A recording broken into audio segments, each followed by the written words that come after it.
Ladies and gentlemen, welcome.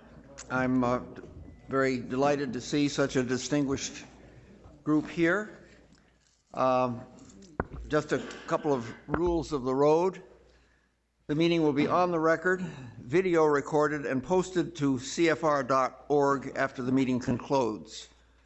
Please turn off, not just on vibrate your electronic devices to avoid interference with the sound system. And reminds me I need to do that myself, so I am. I'm delighted to be here today, and there's a bit of continuity or a progression of events. 15 years ago, I introduced the then Foreign Minister of North Korea to this group. And thinking back, it's not too much has happened positively. We hope that today can perhaps start a new chapter. Then earlier this year, I was here with Jerry Cohen to hear Mr. Kirby report on the UN Human Rights Report, which he had led. And it was I thought, a very interesting meeting. I liked him. He, I thought, was not bombastic at all. And I asked him, as I was the commentator, your report covers about 50 years, and have you noticed any changes during that period? And he said, yes, there have been improvement under Kim Jong-un. Which I wish he'd said that in his report, but he at least said it in response to my question. So I also, just to make things a little different, I have something I'm going to pass around. I definitely want it back because it's one of my precious possessions.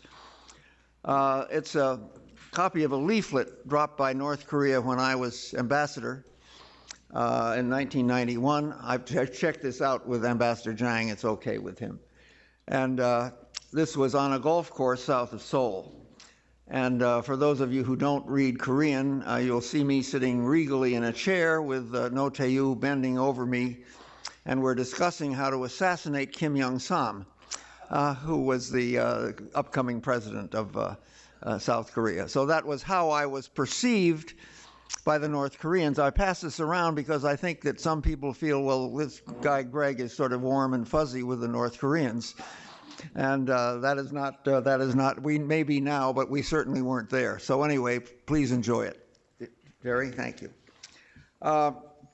Ambassador Jang and I have become good friends in the time he has been here. And before I even met him, I sent him the joint statement that was issued by the White House when the president of Vietnam came to visit Obama.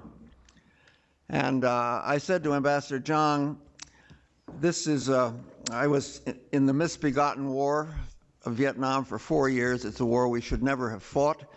And we're finally at the point where we can issue this kind of a joint statement. And I'm sending it to you because I hope that one day we can have the same kind of statement issued between you and DPR Korea. And within 20 minutes, he'd replied and said, I absolutely agree. So I'm very happy to introduce him. It's a bit of a high wire act for him, but he's very confident about it. And so my first question would be, how would you respond to Mr. Kirby's statement that under Kim Jong-un, there has been an improvement in the human rights situation in North Korea? Thank you, Don, and thank you, everybody, for being present here today. And I'm very happy to have a sit together discussion with you all on human rights issues in my country, the DPRK. If you cannot hear, let us know. Okay. Close. Okay, move. Okay. Yes, Mr. Craig just mentioned about the Kirby's report of the Inquiry Commission, and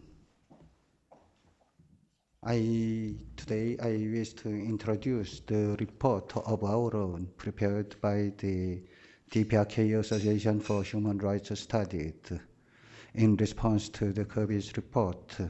Not exactly in response, but in view of the nature of the human rights criticism against my country, I think it's opportune for me to introduce the report of our own to you briefly. I don't want to go lengthy. We have this report, as some of you may have it in front of you. It's a voluminous, and I cannot get into detail, but just briefly, I want to say that it was prepared by the association and through the extensive studies on human rights issues in my country, involving a broad spectrum of academics, law enforcement officials, and state organs. And first point I want to make is that we, for the promotion and protection of human rights, we have a guiding state ideology, which is what we call Juche idea, founded by our late President Kim Il-sung. And the idea values the people most and makes everything serve the interest of the people, as our late president said, believing in the people as in the heaven. And with this state ideology, since the foundation of the Republic, we have continued to promote and protect the human rights of our people. And now I want to speak about the system or mechanism of the protection and promotion of the human rights in my country. And as you know, my country is a socialist country. The equality is the main principle of our society. And we have organizations that are responsible for the protection and promotion of human rights at all levels, from the Presidium of the Supreme People's Assembly and the provincial district people's committees. These organizations all serve the interests of the people. And through the mechanism of this system, people can file their petitions, complaints, or whatever they want from the state for remedy. And then the policy of the government is all directed to the protection and promotion of human rights. And as I said earlier, our late President Kim Il-sung said he believed in the people as in heaven. Right? And now the striking characteristic of our present leader, of our supreme leader, Marshal Kim Jong-un, is the politics of love for the people. So with this all mechanism in place, we guarantee the people's right with our law. And we also guarantee the sovereignty of the country, which crystallizes the interests of the people with our strong military force.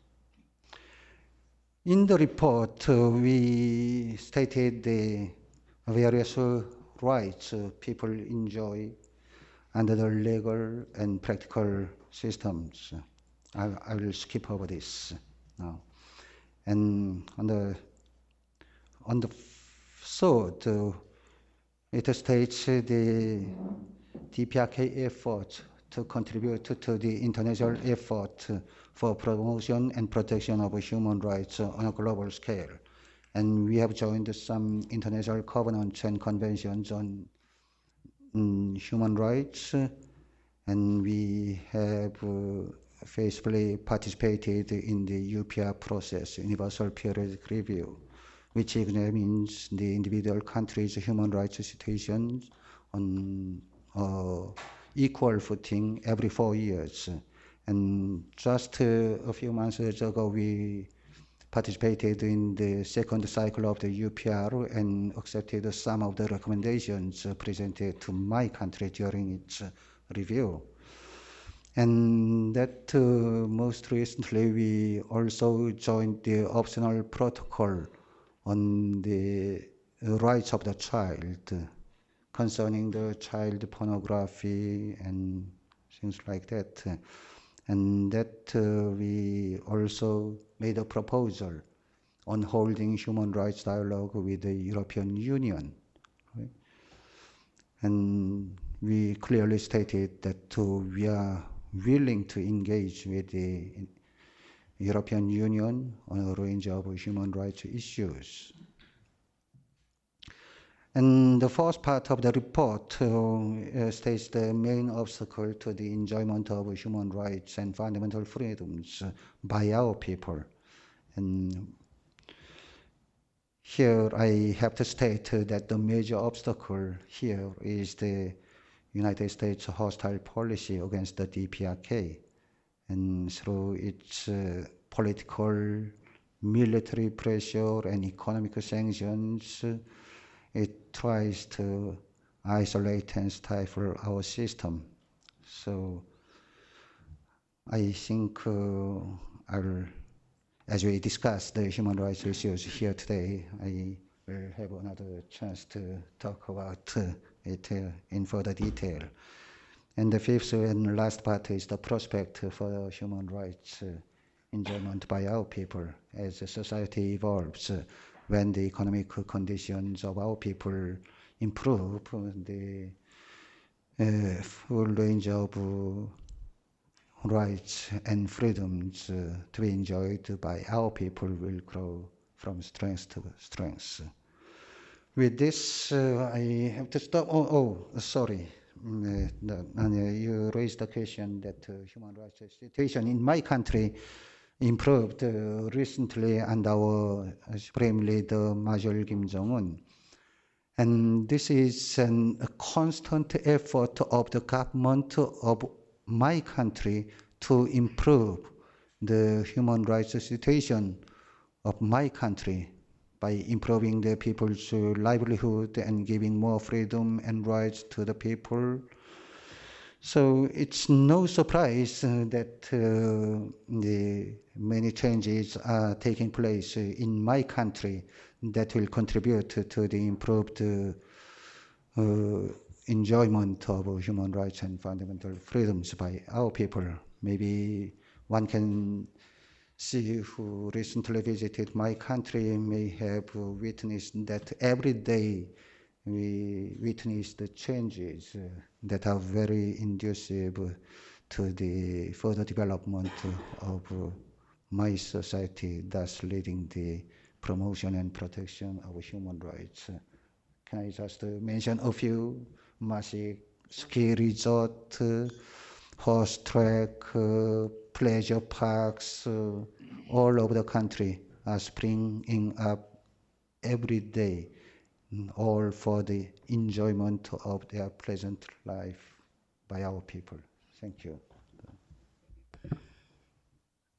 I may not have said it at first. Ambassador Zhang and I will have a conversation until 4:30, then we'll throw it open to questions from the floor.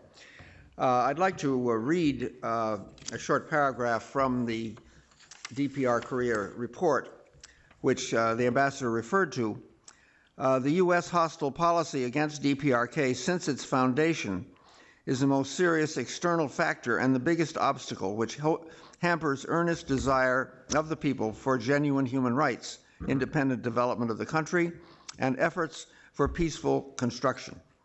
So this leads me to ask you the question, have the countries of China, Russia, Japan, or South Korea ever raised with you the issue of human rights problems in your country?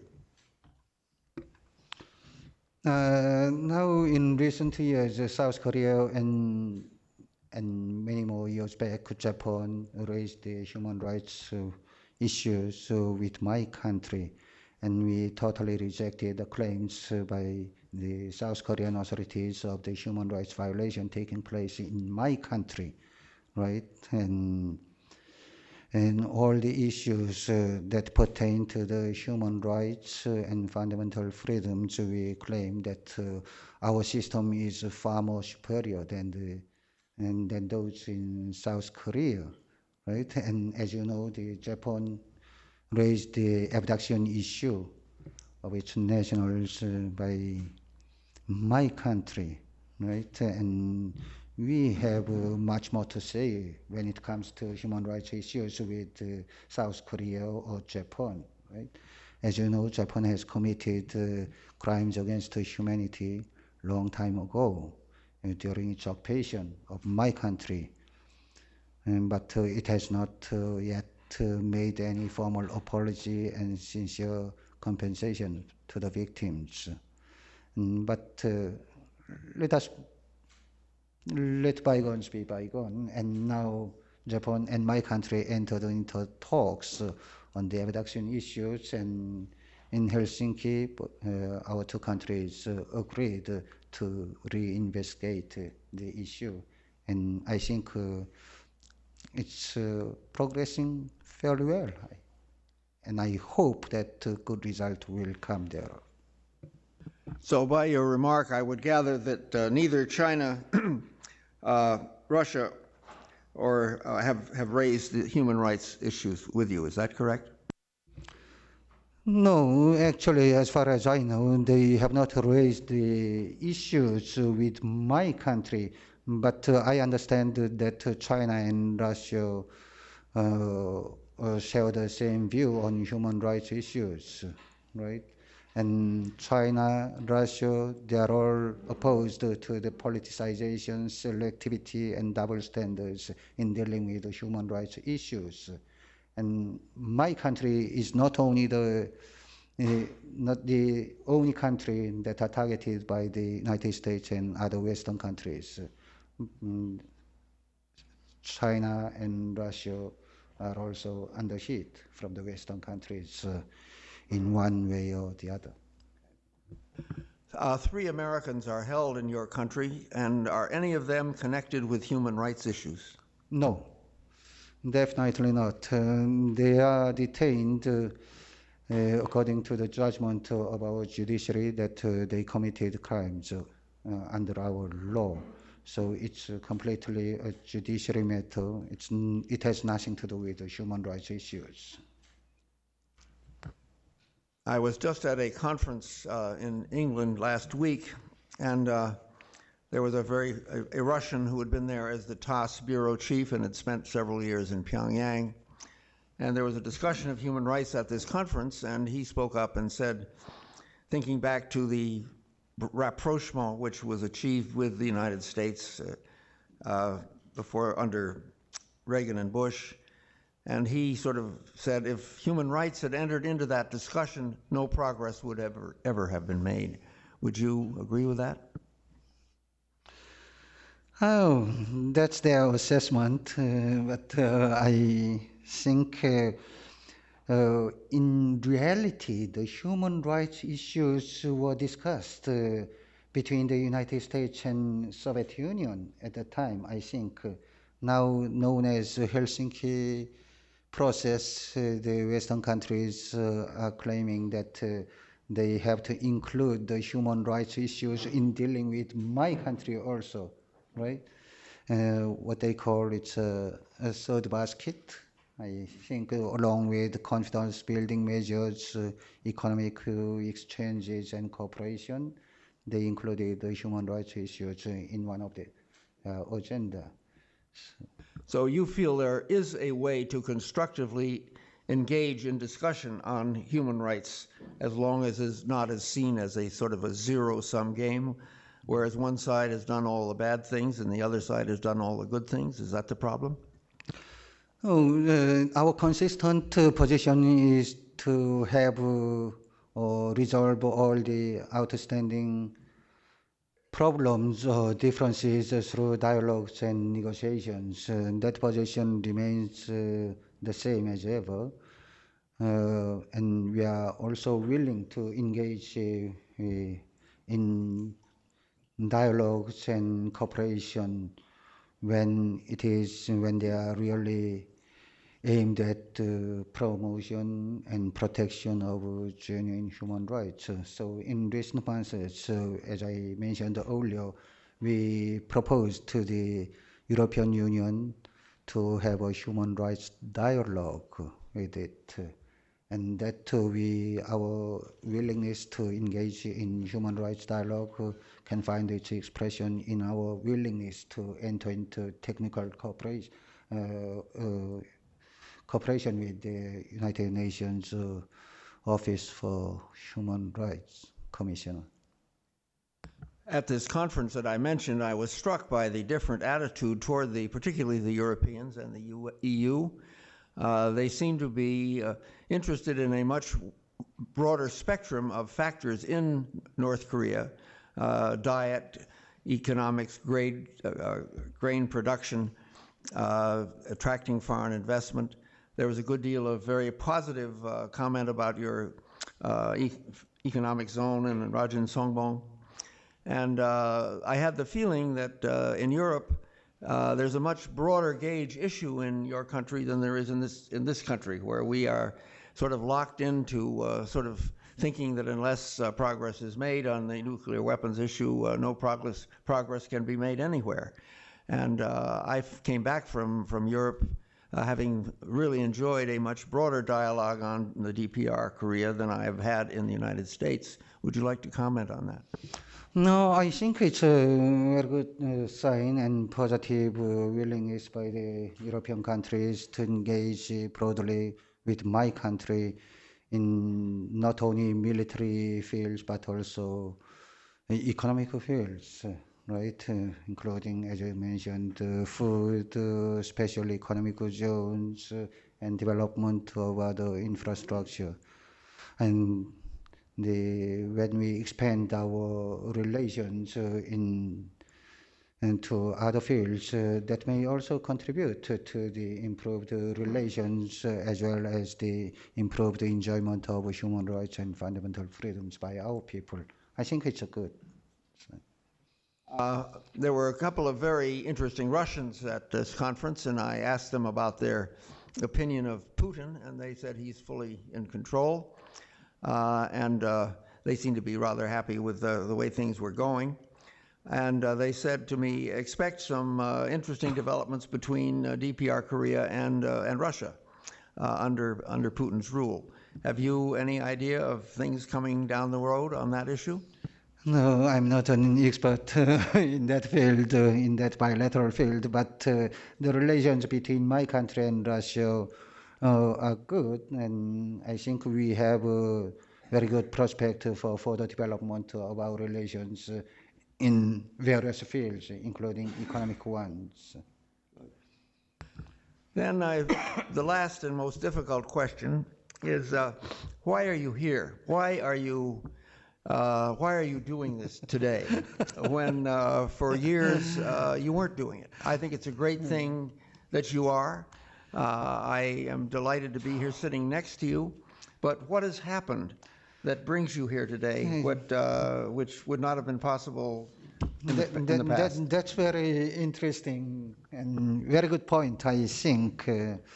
As you know, nowadays, in recent months, the UN Inquiry Commission report came out, and in response, the United Nations, the United States and other European countries are making very great fuss about the human rights violations, as they call it, in my country. And during the current session of the UN General Assembly, they plan to present a resolution again accusing my country of serious human rights violations, and that they even went the length of criticizing the leadership of my country and talking about the referral of the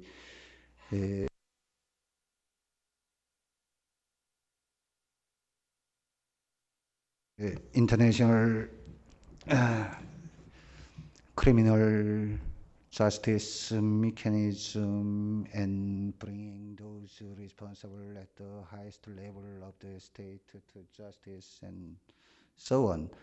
And we can no longer stand at this kind of maneuvers pursued by the United States and the European allies. Right? Our position has been very consistent and well known. We totally rejected the resolution on human rights against my country adopted by or sponsored by the European Union and Japan at the UN Human Rights Council and at the United Nations General Assembly every year. We totally and categorically reject the contents of the report. None of such violations exist in my country, and in no way can they exist also. So, as the United States and its European allies ramp up the pressure under the disguise of the protection and promotion of human rights, I think I have to speak out about my position to give correct understanding of the situation on the ground. So we have not changed, you have changed. You are brought to the point where you need and want to speak out on that issue. My last trip to Pyongyang was in February, and Ri Yong-ho, the vice foreign minister, said, we don't think Obama's going to talk to us, and okay, we'll just wait till the next president. And we're very confident about the progress being made economically, and we are perfectly content. We're very happy with the leadership of Kim Jong-un, and I must say Pyongyang, where I had not been for 5 or 6 years, looks wonderful, as a number of other people said. So the change really is on your side, not on our side, that brings you here.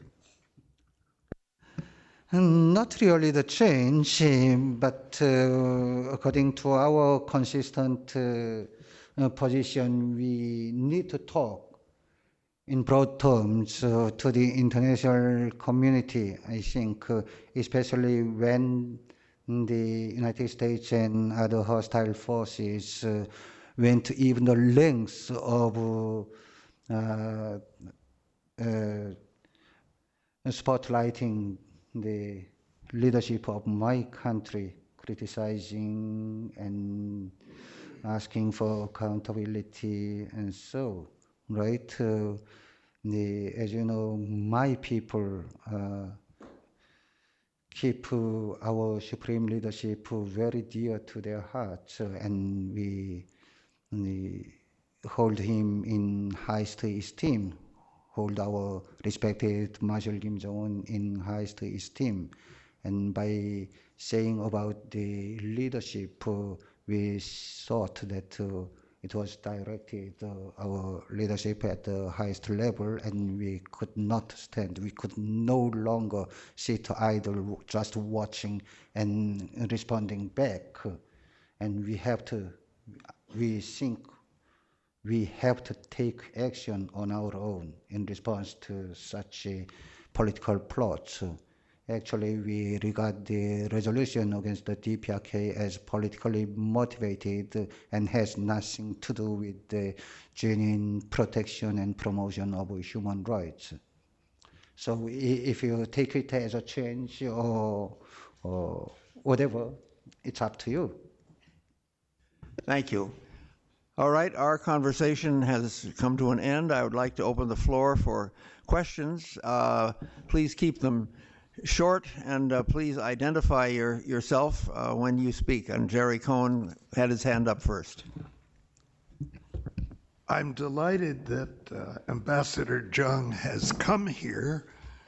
We last had a representative of the DPRK here early in really the beginning of 1998, when the council hosted a delegation from Pyongyang that made a very good impression, both in Washington and New York. Unfortunately, their offer of cooperation with the council was turned down. But I wanted to ask, in the light of recent events, what way forward can you suggest? There are so many ways we can attempt to improve the situation. I don't think we're going to get anywhere starting off improving the situation by discussing the six-party talks. I don't think a discussion of human rights is the best way to start our bilateral relations on a positive note, but there's so many other possibilities in the light of our experience with China and Vietnam and other countries. Should we have economic exchanges? Should we focus on the possibility of foreign direct investment? Should we emphasize opening up more for tourism, cultural exchange, educational cooperation, track 2 dialogues, visits by our leaders, meetings here in New York at the UN, taking advantage of your being here? What would you suggest in order to break this very unhappy stalemate? Thank you, first of all, for your complimentary remarks about my country a long time ago. And as you know, our two countries are locked in stalemate, as you correctly said. We two countries have very deep-rooted distrust for so long time, more than half a century. When it comes to political issues, the United States does not recognize the sovereignty of my country. And when we talk about military field, the United States had posed a nuclear threat to our country, which has driven us also to arm ourselves with nuclear weapons. And in the economic fields, sanctions have been in place for more than half a century. And so I don't think we can solve all the problems overnight. We need to have a kind of confidence building measures. I think you correctly mentioned that we can have exchanges in the economic fields or foreign direct investment and educational cooperation and many other fields our two countries can cooperate, I think. But I strongly doubt that the government sanctions in place, maybe many of you American people feel not comfortable with executing their plans. So I think this kind of exchanges, such as this one, my presence and speaking to you and have exchanges of views will contribute to a certain level of understanding between our two countries. So as Don mentioned just before, and we'll have to, I think, wait until next administration comes to office. But we are not in a hurry, but I think we all want to see the improved relations between our two nations. Thank you. Frank and then Pamela. Mr. Ambassador, about... Can you give him a little... Oh, sorry, Frank Wisner from the law firm of Squire Patton Boggs. Mr. Ambassador, in recent days, a very high-level delegation from your government visited South Korea. Are we to look at that gesture as a harbinger of future engagement in the North-South dialogue? What is the meaning of that visit? The high-level visit of our officials to South Korea on the occasion of the closing session ceremony of the Asian Games can be seen as a positive sign of our willingness to improve the inter-Korean relations. It has been our consistent policy of the government to improve the relations. So we value our same and fellow countrymen very much. And so all along, on our part, we have tried our best to improve the relations between the North and the South, and thus contributing to the trust and confidence building and the peace and stability in the region. Thank you. Ambassador, it's Pamela Falk from CBS News at the United Nations. And you spend a lot of time at the United Nations, and following up on your last comments before questions, you were talking about this General Assembly resolution that's sponsored by the European Union and Japan. It does call for a referral to the ICC and further sanctions. How do you see it playing out? Following up on Ambassador Greg's question about Russia, if it makes its way to the Security Council, how do you think it would play out? Would there be a veto? And what are the consequences? Your foreign minister just now in September called for reunification. Would that still be on the table, or would that be out the window? Thank you. And the resolution, the so-called resolution, calls for the referral of the fictitious human rights violations of my country to the International Criminal Justice Mechanism. And I cannot predict the outcome of the discussions when it goes to the Security Council at present, right?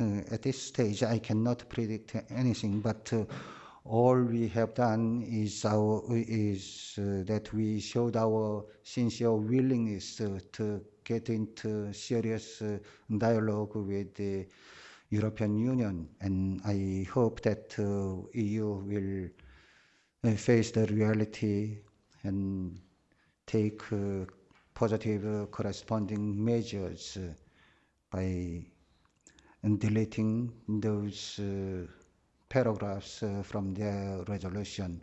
And I think we have shown everything we can do, right? So once it is not accepted by the European Union, I cannot predict what will come, what will follow afterwards, right?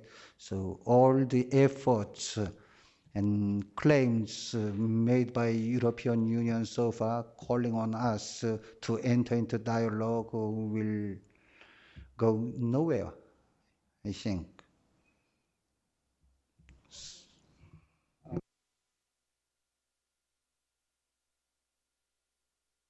Thank you for speaking with us today.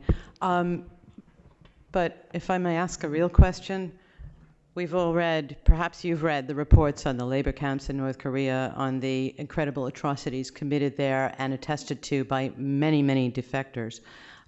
So what is it precisely that you're trying to accomplish today? Could I ask you, who told you, who gave you the permission or the orders to come and speak with us at the Council on Foreign Relations? Was it Kim Jong-un? Was it somebody in the Organization and Guidance Department? And could I ask you just to explain to us, you're describing equality in the DPRK.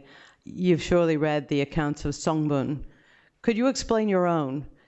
Could you tell us a little bit more about what you're really doing here? Thank you. No, today I just stand here, and I am here to speak about the human rights situation in my country and correct the wrong understanding of some people given by the so-called defectors. May I boil it down to one question then? Who precisely in the DPRK told you to go ahead and see us? Thank you. Oh, that's a very funny and difficult question to answer. Can't be that hard. Normally, we do receive instructions from our capital through the Ministry of Foreign Affairs. I think this is the same case with other diplomats from other countries, I think, right? I'm asking a really basic question. Right now, who is your boss? Thank you. My boss, I would rather say that my boss is someone in the department responsible for American affairs. I wouldn't say any person, or I would say the department responsible for American affairs. If I may, just one more. It is not then Kim Jong-un? David? No, I have not given answer yet. She just mentioned about the labor camp. We totally rejected the existence of the whatever form it takes, the camps, the terminology. I don't like it. And some press carries the story about the briefing done by my colleagues at the United Nations a few days ago. And they report as if they found a new labor camp, but it doesn't simply exist in my country. We call it reformatory, right? And my colleague, I heard at the time that we mentioned about education through labor detention center, but the Western media says that he admitted to the existence of labor camp. That's not true. I was there. I listened to him. So any camp of any kind does not exist in my country. We have the same system, I think, like the United States and other countries, that what we call reformatory is a prison. It's a normal prison, as in other countries, that the prisoners are detained, like American citizen Kenneth Bae.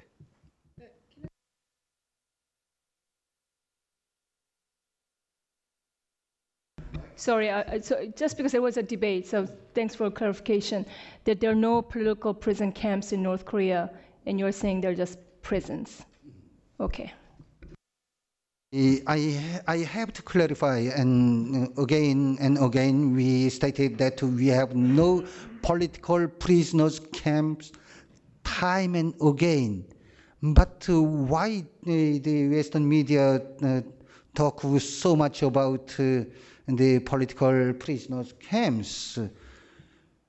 We never have had such kind of system in my country.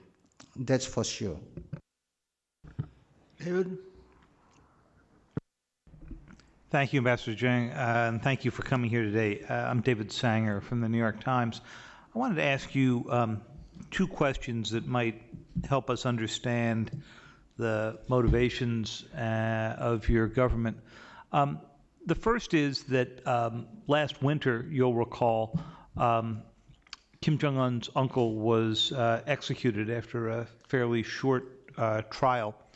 And there was considerable mystery here about what the faction around him was doing, why it was a threat to the state, and why whatever he did resulted in his execution and, of course, the executions of those who worked with him.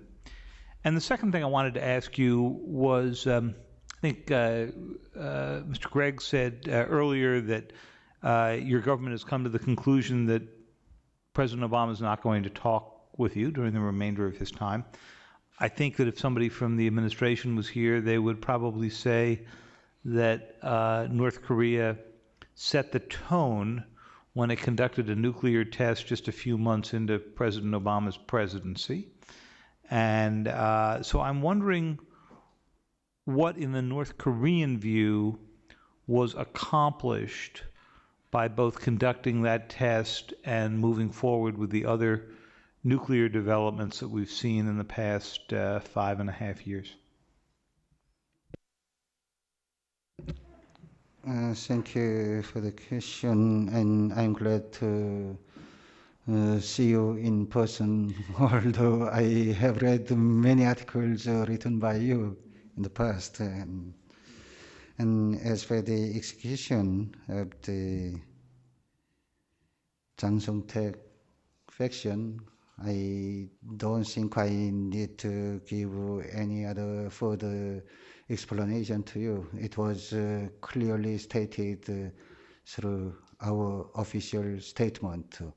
He committed a grave crime that deserves execution. Can you tell us what the crime was? I'm not sure the statement indicated that. The statement said that he made a treason crime, and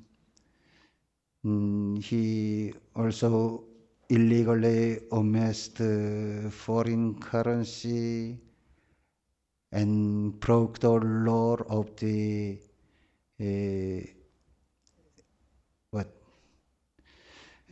by having very dirty and irregular relations with so many women, and there are lots of counts of the crimes he committed, and I myself cannot remember all of them, but he deserved his own execution.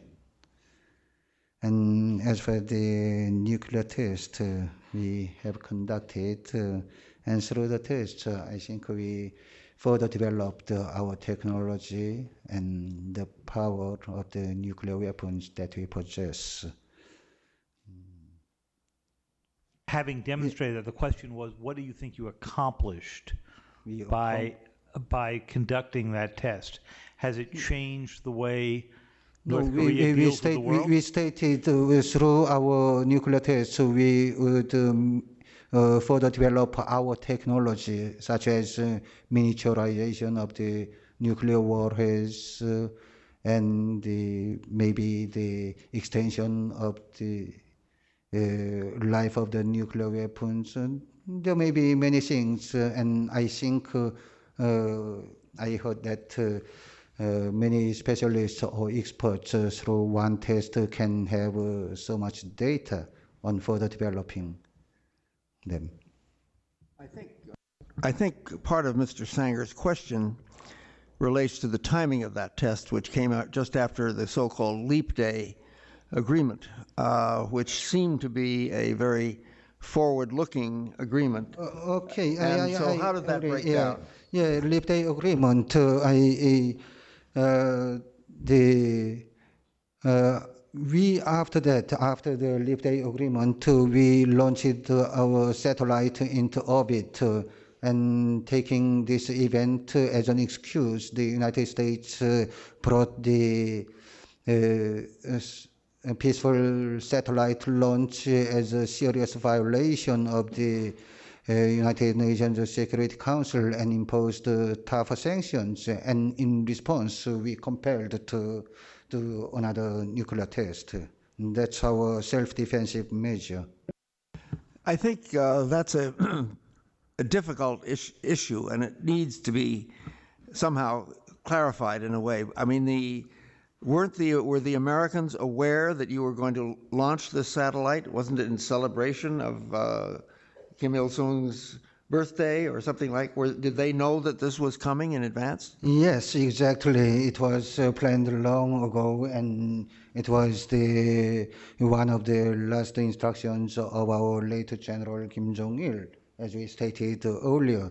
So it was planned long ago. It was conducted as planned, but because of that, we were under serious threat, including the imposing of tougher sanctions on my country, and in response, we had no other choice but to take countermeasures.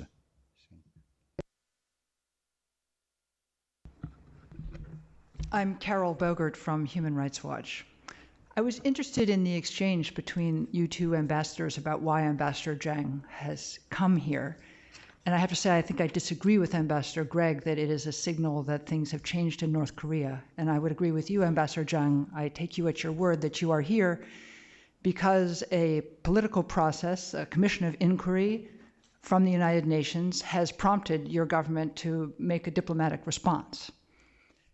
Since you are in a situation of back and forth in diplomacy right now, I would like to ask whether your country would consider a couple of gestures that might be received well outside the country. For example, the granting of access to the International Committee for the Red Cross, or the granting of access to the UN Special Rapporteur, Marzuki Darusman, to the DPRK. Would you consider taking either of those measures?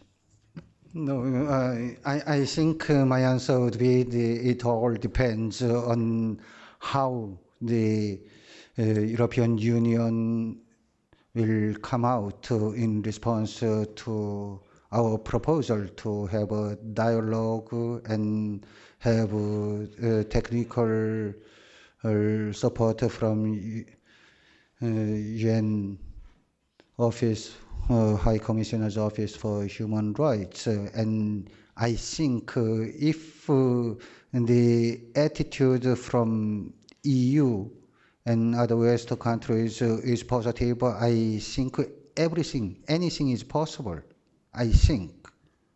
Could I ask just what you mean by a positive response? I think it is considered unlikely that your draft resolution will be passed by the General Assembly. No, the resolution may be passed at the UN General Assembly. All we ask is we do not want the resolution to include any mention of the referral of the leadership of the country to the International Criminal Justice Mechanism, or bringing those most responsible to the justice. It's simple. We have nothing to hide. We talk to them about this. Yes, getting back to the Gary Bass from Princeton University, getting back to the political prisoner camps in your country, which have a population of about 120,000 people in them. You described it as a normal prison system in the Commission of Experts report, the Commission of Inquiry report. As I'm sure you know, the allegations are that there are crimes against humanity being committed within these political prison camps, but there are also crimes against humanity being committed in the regular criminal justice system that you talked about. So I wonder if you could respond. You said you have nothing to hide. Would you then be willing to allow the UN Special Rapporteur to visit the sites that are shown on satellite imagery where we see these labor camps? Whether we accept the special rapporteur to our country or provide any other UN mechanism access to my country belongs to our sovereignty. But since we stated that we are willing... Lots of sovereign countries let in special rapporteurs. No, we are willing It's not inconsistent with sovereignty. No, we are Many willing countries to do enter it. into engagement with other UN mechanism as well. We stated clearly that we are also willing to have a cooperative dialogue on an equal footing. And as for the political prisoners camps you mentioned, as I mentioned earlier, we have stated time and again on more than one occasion that there simply does not exist any political Do you have a prison better camps, answer than and that they don't that exist? in Or is my that country, that's what you're going with? We do not even know the term political prisoners. And so during my work here, during our presentation at the Universal Periodic Review process, we have a wide range of discussions with the judiciary, security, and other government officials, and they all unanimously say that simply we don't have that kind of political prisoner camps. If, as So you what stated, what are on the satellites? 120,000 people What are on the satellites? detained in the political prisoners camps, then how can our society exist? How can our system exist? It's an excellent question. With so many people?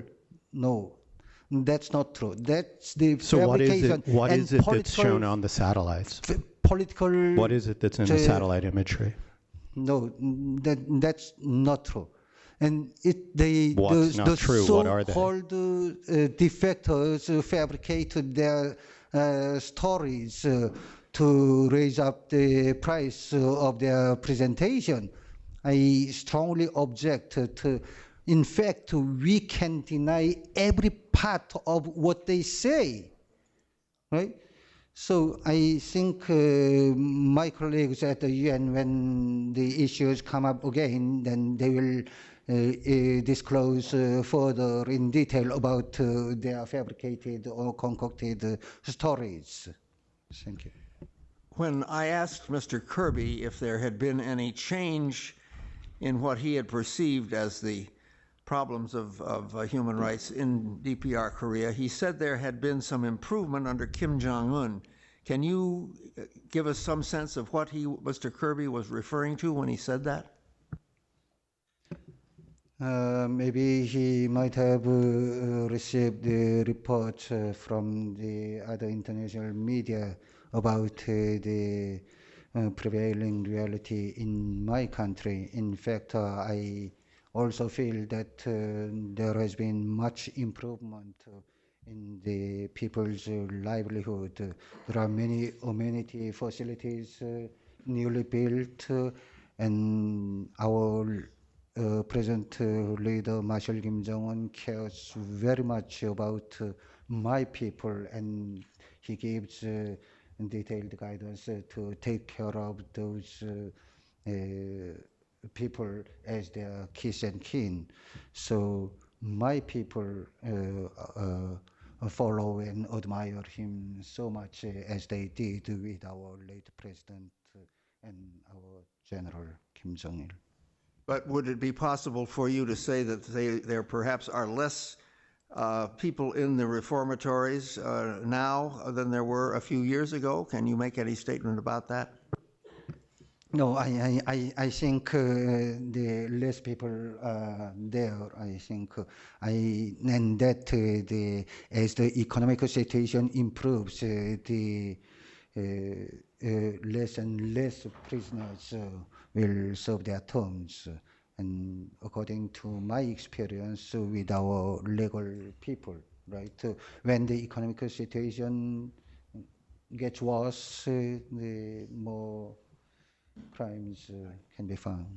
Jerry?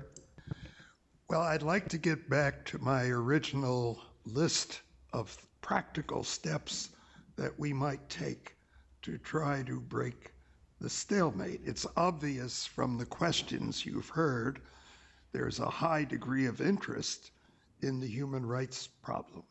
But there are also diplomatic obstacles, sensitivities. But why don't we get around them as a first step? For example, what if the Council on Foreign Relations organized a group that had goodwill toward the DPRK that could visit the various sites that are mentioned? That would be a good intermediate first step. Yeah, I think it's a good idea that we can enter into very positive engagement. I personally support your idea for the Council on Foreign Relations to organize a trip to my country and see the reality on the ground with your own eyes, and it can also constitute a step towards our improved relations. We'd have to discuss what we could see. I've been to the north a number of times, but this would have to be specially discussed, of course. Yes, if I receive any detailed proposal concerning the proposed visit, then I think I can make recommendations for my colleagues in the capital. This organization runs by the clock, and the hour of 5 is upon us. one more point? Yes. Yeah, and today I thank you very much. You have more to say about? No, Plenty. okay, No, sorry, that's. Yeah. I think I have a very constructive dialogue with you on human rights issues in my country, and I think through our debate you would have a somewhat clearer picture of the realities on the ground. Of course, it's not sufficient and enough. It will continue, and I know that my country will be closely monitored by the United States and other Western countries as time evolves. So just when I finish, and see, I just mentioned about the obstacles to the improved enjoyment of human rights and fundamental freedoms by our people, right? Created by the United States political, military, and economic fields, and why I came here to speak about human rights is in part related to the present human rights campaign waged by the United States administration in their extreme manifestation of the hostile policy against the DPRK. They continued to claim the unsubstantiated and fictitious claims against the so-called violations. So, as you may recall, on September 23rd, Secretary Kerry had high-level discussions meeting on the so-called North Korean human rights issues. At the time, my foreign minister asked for access to the meeting in order to explain his views. But he was denied, and on the contrary, with the exclusion of my country as a direct party in the meeting, I think we made a great mistake. And in our perception, all these attempts by the United States is a political plot to demonize our system and bring pressure to our people to change or sabotage the government. So our message is quite clear on this issue. If such attempt to sabotage or overthrow our system is the policy of the United States administration, then we cannot but re-examine our overall policy towards the United States. So when it comes to the nuclear issue, we agreed to have talks with the United States in the six-party framework, believing that the United States, believing the sayings or remarks by the U.S. administration officials that United States had no hostile intent against my country. And that's why we also agreed on the denuclearization of the Korean Peninsula. But once it became clear to us that the United States seeks to have regime change in my country, my people also will have no interest in continuing the talks on nuclear issues, and that the process of denuclearization of the Korean Peninsula will go nowhere, I cannot predict. And that in response, and then we will take all necessary countermeasures indefinitely. I thank you. Thank you very much for coming. I think what you have seen today is a panoply of reactions. There are things I knew. In some cases, there was nothing you could say that would satisfy some of the questions, but it's the start of a process. And I think that the fact that the process has begun by your coming is very constructive. So thank you very much, and thank you for the audience, and the class is dismissed.